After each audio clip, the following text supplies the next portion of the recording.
It's the 86th minute of an exciting game, and you're leading 2-0. No problem, you're the better team.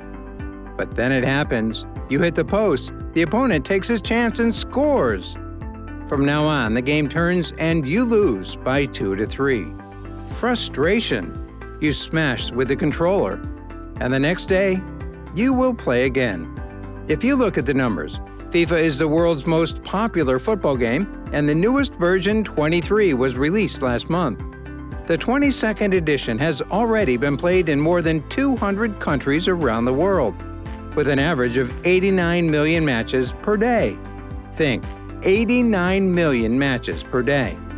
That's huge. What makes FIFA so addictive? Watch to the end to find out. Before we get more shocking news about FIFA addictions, let's first discuss what has changed in the latest 23rd version.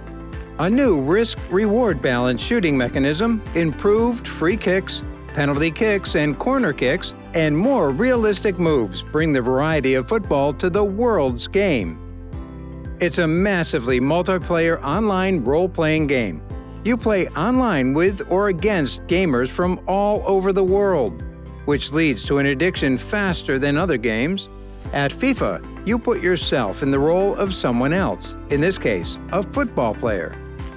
Probably the most addictive thing about FIFA is opening packs to get players for your ultimate team. The more available the players are in the packs, the more they cost, all in an effort to get lucky and win big. In many ways, this resembles gambling. It's claimed that mixing gambling with gaming is dangerous to mental health. Before we discuss what's so frustrating, listen to this. The Ultimate Team app also allows players to access the trading and pack opening platform from laptops, tablets, or any mobile device. This means it can be accessed anywhere. It's not uncommon for users to ignore the main game and not even play football. People buy the game just for the thrill of gambling on Ultimate Team. Gambling addiction is another element that contributes to the addictive nature of this game. Is this information helpful to you? Then give this video a like so that more people can see the video. This way you help the algorithm and more people can enjoy this information. Winning gold in FIFA Online games can be used to buy packs in Ultimate Team. However, many players were disappointed with this as a reward, so they made things more interesting between themselves to fuel their competitive drive. Thus, the FIFA Pink Slips matches were born. What makes sports and fighting games so frustrating to lose at is that there's only you and your opponent. There's no team to fall back on, and you're solely responsible for the loss. This sensation can be extremely frustrating for those who are extremely competitive. As a result, players devote more time to the game to better their skills and defeat their opponents. If you thought this was bad, there are far worse things. Keep watching the video to find out. FIFA's social aspect is what hooks players and keeps them playing for hours. It's a social game. Whether you're playing at a party, a local tournament, or online with your friends in pro clubs, people are brought together by the game. The togetherness and teamwork elements of pro clubs, where you can control individual players in one team of up to 5 players, provide hours of entertainment.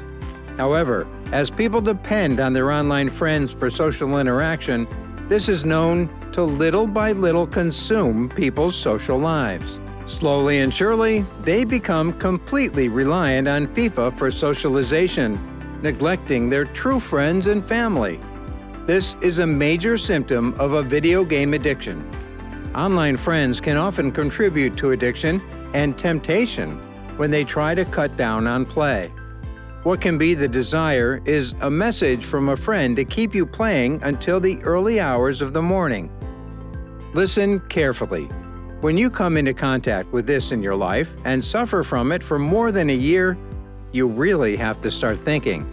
If you start lying to your loved ones and can't resist the urge to play, or if your body, head, or eyes are bothering you, you've run out of achievement goals besides FIFA and your mental health is taking a hit. Then it's time to get help. The symptoms and addictive nature of the games we define are not meant to terrify you. However, They should make us more careful about falling victim to addiction. Want to know more about game addictions? Click on the video in your screen.